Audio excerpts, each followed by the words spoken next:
గోనగుంట్ల Suryanarayana alias Varadapuram Suri గారు ఎక్కడ ఏం సంపాదించారు, నితిన్ కన్స్ట్రక్షన్ ద్వారా ఎంత సంపాదించారు మొత్తం కూడా అంటున్నారు. అంటే ఇలాంటి అంటే వరదాపురం సూరి గారి ప్రతి అణువును కూడా భూతద్దంలో పెట్టి పరిశీలించడానికి మీరు ఒక బృందాన్ని ఏర్పాటు చేశారు. అలాగే మీ కదలికల్ని కూడా తెలుసుకోవడానికి, మీ చర్యలను పసిగట్టడానికి సూరి గారు కూడా ఒక బృందాన్ని ఏర్పాటు చేసుకున్నారంటున్నారు. ఉండొచ్చు. దీంట్లో పాలిటిక్స్లో ఖచ్చితంగా ఎత్తుకు పై ఎత్తులు అనేది ఉంటుంది. ఒక వ్యక్తికి ఏ విధంగా ఈ ప్రొఫెషన్ని దుర్వినియోగం చేస్తున్నాడని కూడా నేను ఎక్స్పోజ్ చేయాల్సిన అవసరం ఉంటుంది. సో దాని గురించి నేను ప్రతి సందర్భంలోనూ కూడా అక్కడ అతను ఏమేమి చేస్తున్న కార్యక్రమాలన్నింటినీ కూడా ఎక్స్పోజ్ చేస్తున్నాను. బృందాలు ఏమీ అవసరం లేదు దానికండి, బాధితులు చాలు. సో బాధితులు అనేవాడు ఖచ్చితంగా మాకు ఇన్పుట్స్ ఇస్తూనే పోతూ ఉంటాడు. ఇక్కడ ఇట్లా చేస్తానన్నా, ఇసుకలో ఎంత సంపాదించినా అన్న, దీంట్లో ఎంత సంపాదించినా అన్న. సో మాకు వచ్చిన ప్రతి పిటిషన్ని కూడా మేము కంప్లైంట్గా ఫైల్ చేస్తూనే ఉంటారు. Now the officers may not respond because government వాళ్ళది ఉంది కాబట్టి రెస్పాండ్ కాకపోయి ఉండొచ్చు. కానీ డెఫినెట్గా కూడా ఎవరైతే ఈరోజు ప్రభుత్వం ఉందని విర్రవీగి దాని మీద చర్యలు తీసుకోలేదో వారందరూ కూడా బాధితులు. ఈరోజు జరుగుతున్న ప్రతి పని కూడా, క్వాలిటీలో జరుగుతున్న ప్రతి పనిని కూడా మేము రాయడం జరిగింది కంప్లైంట్స్. మొన్న కూడా ఢిల్లీ నుంచి ఒక విజిలెన్స్ ఆఫీసర్ వచ్చినాడు, హైవే మీద చేస్తుంటే అనంతపూర్ బత్తలపల్లి. దాంట్లో ఎంత సాడ్ పార్ట్ అంటే ఢిల్లీ నుంచి వచ్చినాడు ఆఫీసరు, దాని చుట్టూ మేము కూడా అంటే నా కంప్లైంట్స్ మీదే వచ్చినాడు. నేను పోయి మళ్ళీ ఇది పోతే ఈ శ్రీనాథ్ అనే అతను వీళ్ళ బంధువు. So he's the main culprit ఈ విషయాల్లో అంతా. అతను పోయి ఢిల్లీకి పోయినాడు, ఇంతవరకు రిపోర్టే ఇయ్యలే. నెక్స్ట్ డేనే సూరి ప్రెస్ మీట్ పెట్టి చెప్పేస్తాడు నా వర్క్స్ అన్ని సూపర్ అని చెప్పినాడు. అసలు ఇలాంటి వర్క్స్ ఇక్కడ ఎందుకు చేస్తున్నారు? చైనా వాళ్ళ కంపెనీస్ చేయాల్సిన వర్క్, చైనాలలో జరుగుతున్న నాణ్యత కానీ, అమెరికాలో జరుగుతున్న నాణ్యత కానీ ఇలా ఉండాలని చెప్పి ఈడ చూస్తా అంటే మామూలుగా ఆఫ్ఘనిస్తాన్లో కూడా ఇట్లాంటి రోడ్లు వేయడు, పాకిస్తాన్లో కూడా ఇలాంటి రోడ్లు వేయరు అనమాట. వెళ్ళి చూసి వచ్చారా మీరు అక్కడ? ఆఫ్ఘనిస్తాన్, పాకిస్తాన్ అంత రోడ్లు ఎట్లుంటాయి? ఖచ్చితంగా అండి. నేను ఎక్కడికి పోయినా కానీ మా వాళ్ళు, నేను ఎక్కడికైనా వెళ్తున్నాను అనుకో, వేరే దేశాలకు కానీ వేరే ఊర్లలోకి కానీ, ఆడి ఆడ రోడ్డు సరిగ్గా లేకపోయినా వీడికి ఏమైనా సూరి వర్క్ వచ్చింది అన్న అంటారు మా వాళ్ళు. మేము బండ్లో పోతున్నప్పుడు రోడ్డు సరిగ్గా లేదంటే మా వాళ్ళు అనేది అన్న ఇది నితిన్ సాయి నెట్టేస్తున్నట్టున్నారు. లేదండి, క్వాలిటీలో మేము లెటర్స్ రాసాం. ఇంతవరకు they are not taken any action.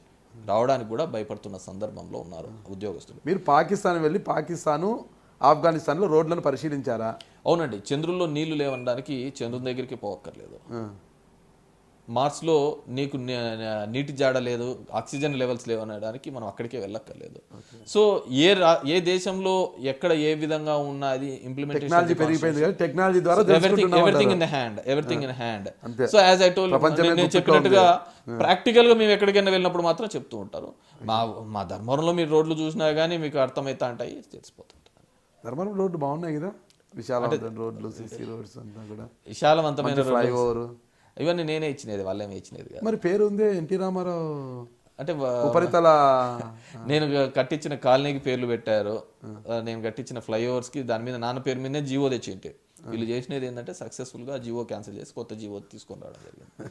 So they are in successful. అంటే మేము పథకాలకు కొత్త పేరు, మేము అంటే అదేదో ఊరు మా పిల్లలకి వాళ్ళు ముద్దాడుతా అన్నట్టు పేర్లు పెట్టుకున్నట్టు అట్లా సంతోషపడుతున్నారు. అంటే ప్రొఫెషన్లో ఒకటి ఉండాలి, మనము ఉన్న సమయంలో మనల్ని ఎంతమంది మనకు చేసిన పనులు గుర్తుపెట్టుకుంటున్నారు అనేది. వేరే వాళ్ళ దాంట్లో పేర్లు పెడతా అంటే ఎందుకు గుర్తుపెట్టుకుంటారు?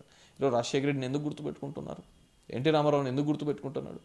చంద్రబాబు నాయుడు ఆ విధంగా గుర్తు వచ్చే స్కీమ్స్ లాగా కానీ ఇంకోటి కానీ ఎందుకు చేయలేకపోతున్నాడు? ఆ రోజు ఏవైతే వైఫల్యం అన్నాడో అదే ఈరోజు చంద్రబాబు యొక్క ప్రధాన అజెండా అయిపోయింది కదా.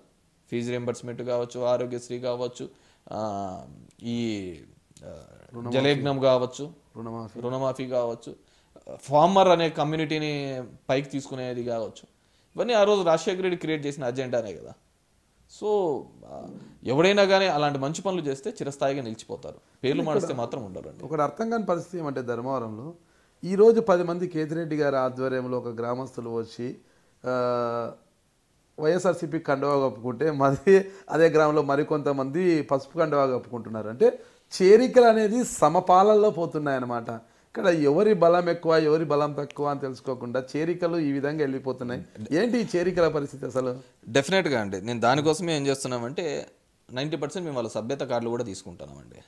చేరిన వాళ్ళవన్నీ మీ సభ్యత కార్డులు కూడా ఎందుకంటే ఈ సభ్యత కార్డులు గతంలో ఇచ్చేటప్పుడు ఏం చేసినారంటే లాస్ట్కి రేషన్ కార్డులలో కూడా మీకు సభ్యత తీసుకుంటే తప్ప రేషన్ ఇవ్వము అన్నారు.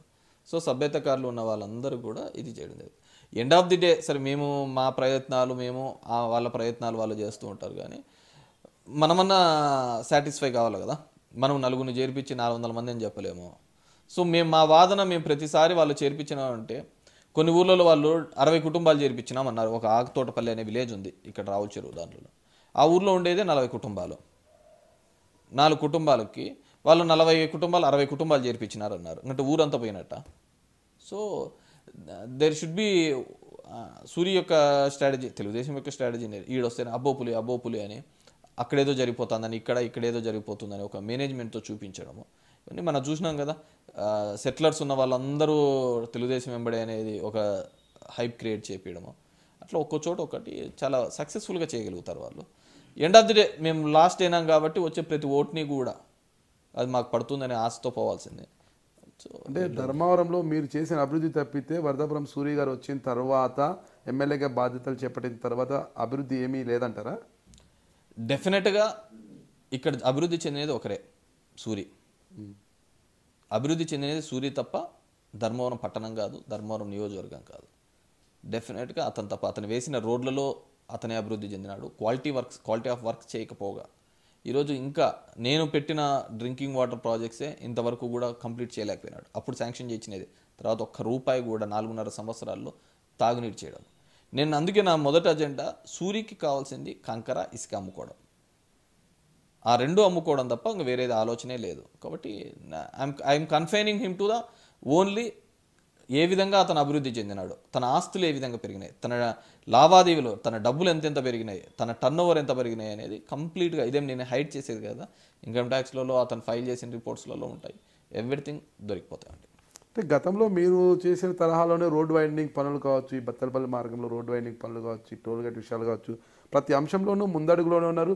సంపాదించిన సొమ్ములో కష్టం అని తెలిస్తే ఎవరికైనా పార్టీలకు అతీతంగా మీ వైసీపీ వాళ్ళకు కూడా ఆర్థిక సాయం చేస్తూ జిల్లాలోనే ఎమ్మెల్యేలో ఒక టాప్ లెవెల్లో ఉన్నారు వరదాపురం సూరి గారు అంటున్నారు. ఇప్పుడు బత్తలపల్లి టోల్ గేట్ అనేది కూడా ఇతరున్నప్పుడు కాదు, నేనున్నప్పుడు మంజూరు చేసినది. సో ఎండ్ ఆఫ్ ది గవర్నమెంట్లో ఉన్నప్పుడు అప్పటికే టెండర్స్ కూడా అయిపోయింది. అది వేరే కాంట్రాక్టర్కి వచ్చింటే జగన్మోహన్ రెడ్డి మదనాని ఆ ఇద్దరు కాంట్రాక్టర్ని బెదిరించి ఇతనే వర్క్ తీసుకొని చేయడం జరిగింది. సో నథింగ్ అతనే చేసిన దానిలో లేదు. ఒకటి. రెండో దానికి వచ్చేకల్లా నేను ఎమ్మెల్యేగా ఉన్నప్పుడు కిరణ్ కుమార్ రెడ్డి తర్వాత I am the highest to give the CM relief funds. Kiran Kumar Reddy ముఖ్యమంత్రి తర్వాత నేనే ఫస్ట్ ఉండేది, తర్వాత నెక్స్ట్ పొజిషన్లో. ఎస్, సీఎం రిలీఫ్ ఫండ్స్లలో కానీ ఇంకో దానిలో కానీ సాయం చేయడంలో కానీ ఎవరు మట్టుకు ఉంటుంది. కానీ అతను పబ్లిసిటీ స్టంట్ చేస్తూ అంటాడు. వైసీపీ అని లేదు, ఇంకోటి లేదు. అసలు వైసీపీ అనేవానికి మరుగుదొడ్డు కట్టుకొని ఇంకొకటి ఇతను సాయం ఏం చేస్తాడండి? మరుగుదొడ్లే కట్టుకోనిలే.